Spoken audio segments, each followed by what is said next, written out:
Hi friends, welcome back to my channel. ఈరోజు నేను వందే భారత్ ఎక్స్ప్రెస్లో ట్రావెల్ చేస్తున్నాను. ఈ ట్రైన్లో టీ, బిస్కెట్స్, బ్రేక్ఫాస్ట్ ఎలా ఉంటాయో టేస్ట్ చేసి మీకు చూపిస్తాను. ఇదైతే హాట్ వాటర్ ఇచ్చారు. ఈ హాట్ వాటర్లో మనం మసాలా చాయ్ పౌడర్ ఇస్తారు. ఆ పౌడర్ యాడ్ చేసుకొని ఇలా కలుపుకోవాలన్నమాట. బయట కూడా బాగుంది కదా.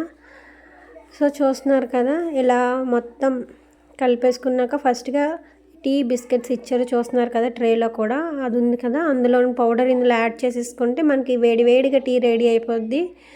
చూడండి, టీ అయితే చాలా హాట్గా ఉంది. షుగర్ కూడా బ్యాలెన్స్గానే ఉంది.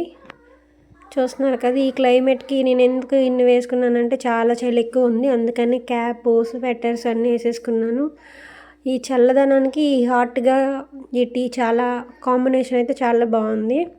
నాకైతే బాగానే అనిపించింది. బయట మనం తాగే టీలా కాకుండా కొంచెం డిఫరెంట్గా కూడా ఉంది. నాకైతే బాగానే నచ్చింది. చూస్తున్నారు కదా. తర్వాత ఇవైతే బిస్కెట్స్ కూడా ఫ్రెష్గానే ఉన్నాయి. క్రంచీగా బాగున్నాయి. ట్రైన్ జర్నీకి ఇది పర్ఫెక్ట్ కాంబినేషన్ అని నాకు అనిపించింది. చూస్తున్నారు కదా. సో బ్రేక్ఫాస్ట్గా ఏమి ఇస్తారో ఎవరికైనా తెలిస్తే కామెంట్ బాక్స్లో కామెంట్ చేసి చెప్పండి. సో నేనైతే చక్కగా చాయ్తో పాటు బిస్కెట్స్ తింటూ బాగా ఎంజాయ్ చేస్తున్నాను. చూస్తున్నారు కదా. మీరు ఎప్పుడైనా వందే భారత్లో ఇలా జర్నీ చేశారా? నెక్స్ట్ ఇది బ్రేక్ఫాస్టు. చూస్తున్నారు కదా, ఈ బ్రేక్ఫాస్ట్ సర్వ్ చేశారు. ఇది వందే భారత్లో స్పెషల్ మీల్ అన్నమాట.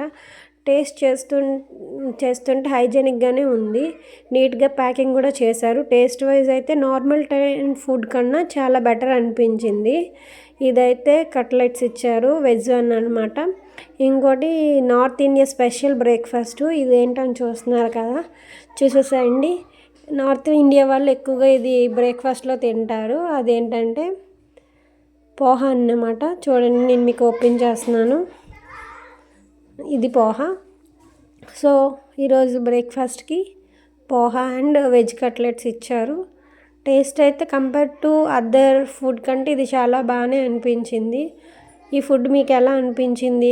అలాగే నెక్స్ట్ వీడియోతో కలుద్దాం. Bye bye.